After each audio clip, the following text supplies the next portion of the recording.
ആവേശമായി രാഹുൽ ഗാന്ധി ദുബായിൽ. മലയാളികൾ ഉൾപ്പെടെ നിരവധി പേരാണ് കോൺഗ്രസ് അധ്യക്ഷനെ സ്വീകരിക്കാൻ ദുബായ് രാജ്യാന്തര വിമാനത്താവളത്തിൽ എത്തിയത്. ഇന്ത്യൻ സാംസ്കാരിക മേള നാളെ നടക്കും. കേരളത്തിൽ നിന്ന് മുൻ മുഖ്യമന്ത്രി ഉമ്മൻചാണ്ടി ഉൾപ്പെടെ നിരവധി നേതാക്കൾ പരിപാടിയിൽ പങ്കെടുക്കാൻ എത്തിയിട്ടുണ്ട്.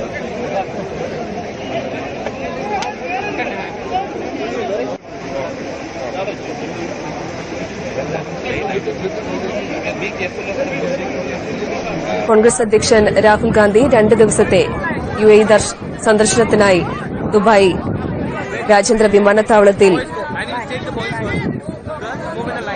എത്തി. നിരവധി പേരാണ് അദ്ദേഹത്തെ വരവേൽക്കാനായിട്ട് ദുബായ് വിമാനത്താവളത്തിൽ എത്തിയിരുന്നത്. ആയിരങ്ങൾ പങ്കെടുക്കുന്ന ഇന്ത്യൻ സാംസ്കാരിക മേള നാളെ ദുബായ് ക്രിക്കറ്റ് സ്റ്റേഡിയത്തിൽ നടക്കും. കൂടുതൽ വിവരങ്ങളുമായി രാഹുൽ ഗാന്ധിയുടെ മാധ്യമ സംഘത്തിൽ നിന്ന് ഞങ്ങളുടെ പ്രതിനിധി എൽവിസ് ചുമാർ ചേരുന്നു. എൽവിസ്, 2 ദിവസത്തെ UAE സന്ദർശനത്തിനായി രാഹുൽ ഗാന്ധി ദുബായിൽ എത്തിച്ചേർന്നിരിക്കുന്നു. എത്രത്തോളം ആവേശോജ്വലമായ സ്വീകരണമാണ് രാഹുൽ ഗാന്ധിക്ക് കോൺഗ്രസ് പ്രവർത്തകരും പ്രവാസികളും ചേർന്ന് നൽകിയത്? 2 ദിവസത്തെ സന്ദർശനത്തിനായാണ് കോൺഗ്രസ് അധ്യക്ഷൻ രാഹുൽ ഗാന്ധി ദുബായിൽ അല്പസമയം മുമ്പ് എത്തിയത്. ശക്തമായ സുരക്ഷാ സന്നാഹങ്ങളെ പോലും അവഗണിച്ച് 100 കണക്കിന് പേർ രാഹുലിനെ കാണാനെത്തി. മണിക്കൂറുകൾക്ക് മുമ്പേ ഈ മേഖല പ്രവർത്തകരെ കൊണ്ട് നിറഞ്ഞു കവിഞ്ഞു. ഇന്ത്യൻ ദേശീയ പതാകയും പ്ലേ കാർഡുകളുമായി നിരവധി സ്കൂൾ വിദ്യാർത്ഥികളും വിമാനത്താവളത്തിലെത്തി. ഫോട്ടോയെടുക്കാനും പൂക്കൾ സമ്മാനിക്കാനും ആളുകൾ തിക്കും തിരക്കും കൂട്ടി. രാഹുൽ കോൺഗ്രസ് അധ്യക്ഷന് ശേഷമുള്ള ആദ്യത്തേതും ഈ വർഷത്തെ രാഹുലിന്റെ ആദ്യ വിദേശ പരിപാടിയും ഇതാണ്. ഇങ്ങനെ വലിയൊരു ആവേശമായാണ് രാഹുൽ ദുബായ് വിമാനത്താവളത്തിൽ എത്തിയത്. അതുപോലെ തന്നെ എൽവിസ്, രാഹുൽ ഗാന്ധിയുടെ നാളത്തെ സന്ദർശന പരിപാടികൾ എങ്ങനെയാണ്? മലയാളികൾ അടക്കമുള്ള UAE പ്രവാസികളുമായി അദ്ദേഹം കൂടിക്കാഴ്ച നടത്തുമെന്ന് അറിയിച്ചിരുന്നു. അദ്ദേഹത്തിന്റെ നാളത്തെ പരിപാടികൾ എങ്ങനെയാണ്? സന്ദർശനത്തിന് നാളെയാണ് ഔദ്യോഗികമായി തുടക്കം കുറിക്കുന്നത്.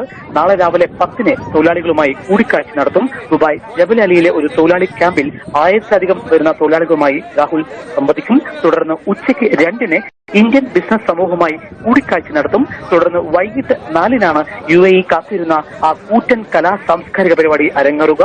ദുബായ് രാജ്യാന്തര ക്രിക്കറ്റ് സ്റ്റേഡിയത്തിൽ ഇതിനുള്ള എല്ലാ ഒരുക്കങ്ങളും പൂർത്തിയായി കഴിഞ്ഞു. ഇന്ത്യയുടെ രാഷ്ട്രപിതാവ് മഹാത്മാഗാന്ധിയുടെ 150-ാം ജന്മവാർഷികത്തിൽ ഇന്ത്യ എന്ന ആശയത്തിൽ രാഹുൽ ഗാന്ധി 1 മണിക്കൂറോളം സംസാരിക്കും. 1/4 ലക്ഷത്തിലധികം പേർ ഇതിനായി സ്റ്റേഡിയത്തിൽ എത്തിച്ചേരുമെന്നാണ് പ്രതീക്ഷിക്കുന്നത്. തൊഴിലാളികൾ ഉൾപ്പെടെ ഇന്ത്യയിലെ 29 സംസ്ഥാനങ്ങളിൽ നിന്നുള്ളവർ ഇതിൽ പങ്കെടുക്കും. മറ്റു ഗൾഫ് രാജ്യങ്ങളുമായി പ്രതിനിധികൾ ദുബായിൽ എത്തിക്കഴിഞ്ഞു. ഇങ്ങനെ ദുബായിൽ ഒരു പുതിയ ചരിത്രം കുറിക്കുന്ന രീതിയിലാണ് ഈ കലാ സാംസ്കാരിക ദിനം ഒരുക്കുന്നത്. അതുപോലെ തന്നെ നാളെ നടക്കുന്ന സാംസ്കാരിക മേളയിൽ മുൻ മുഖ്യമന്ത്രി ഉമ്മൻചാണ്ടി അടക്കം നിരവധി കോൺഗ്രസ് നേതാക്കളാണ് പങ്കെടുക്കുന്നത്. ഏതെല്ലാം നേതാക്കളാണ് ഇപ്പോൾ അദ്ദേഹത്തിനോടൊപ്പം ഉള്ളത്? മറ്റേതെല്ലാം നേതാക്കളാണ് നാളെ അദ്ദേഹത്തിനോടൊപ്പം ചടങ്ങിൽ പങ്കെടുക്കുക?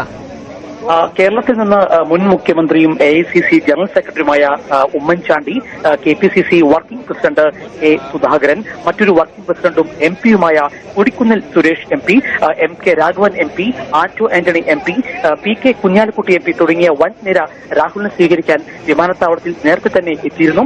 ഉമ്മൻചാണ്ടിയെ തന്റെ സീറ്റിലേക്ക് ചേർത്തിരുത്തിക്കൊണ്ട് രാഹുൽ വിവിധ വിഷയങ്ങൾ ചോദിച്ചറിഞ്ഞു. പ്രവാസി ഇന്ത്യക്കാരുടെ വിവിധ വിഷയങ്ങൾ ഇതിനകം ചോദിച്ച് മനസ്സിലാക്കുകയായിരുന്നു. വെള്ള ടീഷർട്ടും ജീൻസും അണിഞ്ഞ് നിറഞ്ഞ പുഞ്ചിരിച്ചാണ് രാഹുൽ പുറത്തേക്ക് എത്തിയത്. കൂടെ ഇന്ത്യൻ ഓവർസീസ് കോൺഗ്രസിന്റെ ചെയർമാൻ ഡോക്ടർ സാം പിട്രോഡയും ഒപ്പമുണ്ടായിരുന്നു. ഇവരെല്ലാം ഉടങ്ങുന്ന വലിയ സംഘമാണ് നാളത്തെ പൊതുപരിപാടികൾക്കായി നേതൃത്വം നൽകുന്നത്. അതുപോലെ തന്നെ ആയിരങ്ങൾ പങ്കെടുക്കുന്ന നാളെ നടക്കുന്ന സാംസ്കാരിക മേള ദുബായ് ക്രിക്കറ്റ് സ്റ്റേഡിയത്തിലെ ഒരുക്കങ്ങൾ എങ്ങനെയാണ്? സ്റ്റേഡിയം കഴിഞ്ഞ 5 ദിവസമായി ശക്തമായ സുരക്ഷാ സന്നാഹത്തോടെയാണ് പോയിരുന്നത്. 5 ദിവസത്തെ നിർമ്മാണ പ്രവൃത്തികൾ അല്പം മുമ്പ് പൂർത്തിയായി. ഇപ്പോൾ തത്സമയം ലൈറ്റും സൗണ്ടും പരിശോധിക്കുകയാണ്. നമ്മളിപ്പോൾ സ്റ്റേഡിയത്തിലുണ്ട്. കൃത്യമായി പറഞ്ഞാൽ ഇപ്പോൾ എല്ലാവിധ സാങ്കേതിക മികവും പരിശോധിച്ചു കഴിഞ്ഞു. നാളെ എല്ലാ പരിപാടികളും തത്സമയമാണ് സംഘാടകർ ഒരുക്കിയിട്ടുള്ളത്. ദുബായ് രാജ്യാന്തര ക്രിക്കറ്റ് സ്റ്റേഡിയത്തിൽ നിന്ന് തത്സമയം എല്ലാ പരിപാടികളും സംപ്രേഷണം ചെയ്യുന്നതുകൊണ്ട് ലോകത്തെ എല്ലാ വാർത്താ മാധ്യമങ്ങൾക്കുമായി ഇതിന് കവാടം തുറന്നിരിക്കുകയാണ്. രാജ്യാന്തര തലത്തിലുള്ള 200ഓളം മാധ്യമങ്ങളാണ് ഈ പരിപാടി കവർ ചെയ്യുന്നത്. റോയിറ്റേഴ്സ് ഉൾപ്പെടെ എല്ലാ വാർത്താ സംഘങ്ങളും ഇതിനായി ദുബായിൽ എത്തിക്കഴിഞ്ഞു. ഒരുപക്ഷെ നേരത്തെ പറഞ്ഞ പോലെ ദുബായിൽ ഒരു പുതിയ ചരിത്രം കുറിക്കുന്ന ഒരു സംഗമത്തോടുകൂടിയാണ് നാളെ രാഹുൽ നേതൃത്വം നൽകുന്നത്. ശരി, വ്യക്തമാണ്. എൽവിസ്, കോൺഗ്രസ് അധ്യക്ഷൻ രാഹുൽ ഗാന്ധി 2 ദിവസത്തെ UAE സന്ദർശനത്തിനായി ദുബായിൽ എത്തിയിരിക്കുന്നു. ദുബായ് വിമാനത്താവളത്തിൽ രാഹുൽ ഗാന്ധിക്ക് പ്രവാസികളും കോൺഗ്രസ് നേതാക്കളും ആവേശോജ്വലമായ സ്വീകരണമാണ് നൽകിയത്. നാളെ അദ്ദേഹം മലയാളികളടക്കമുള്ള UAE പ്രവാസികളുമായി കൂടിക്കാഴ്ച നടക്കും. നാളെ വൈകിട്ട് ദുബായ് ക്രിക്കറ്റ് സ്റ്റേഡിയത്തിൽ നടക്കുന്ന സമ്മേളനത്തിൽ അദ്ദേഹം പങ്കെടുക്കും. വിവരങ്ങളാണ് ഞങ്ങളുടെ പ്രതിനിധി എൽവിസ് ടുമാർ നൽകിയത്.